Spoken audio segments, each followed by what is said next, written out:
challenges.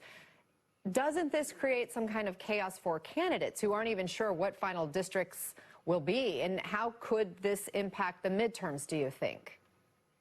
There's nothing good about this race to the bottom. As the governor intimated, it's clear to me that Donald Trump is willing to break this democracy to insulate himself by keeping the Republican majority in Congress. But the rest of us have to inherit and rebuild what's left. The reality is that Republicans have nothing to run on in Congress. What are they going to say? That we delivered a tax cut for billionaires and deregulation for billionaires while your prices went up, while 7 million Americans are unemployed, while 69% of Americans live paycheck to paycheck. And so they have no record to run on. And so their best strategy is to try to rig the election here. But I think, voters have the little reverse card because Democrats are up 14 points on a blank ballot for the midterm elections at this point. And that doesn't even include the effects of the massive Medicaid cuts that Republicans enacted this year, which will take place after the election.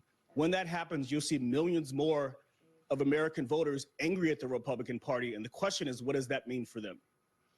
So, Michael, this redistricting battle may have been kicked off by Republicans in Texas, but Democrats got in on it in California. We know in Maryland and Virginia, they're exploring options as well.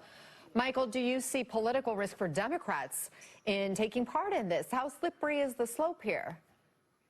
We're in a knife fight, and Donald Trump is the one who decided to start this war.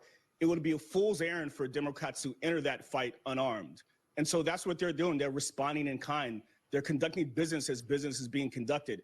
If Democrats did nothing, then we would just allow Donald Trump to steal several seats that he should not. And so Democrats are doing the right thing by fighting back in kind. And by the way, that's what not only Democratic voters want, that's what independent voters want, because I think there are millions of them, even those who voted for Trump, who are saying, well, wait a minute, this guy's out of control. We need a Democratic Congress to provide a check and balance on this administration.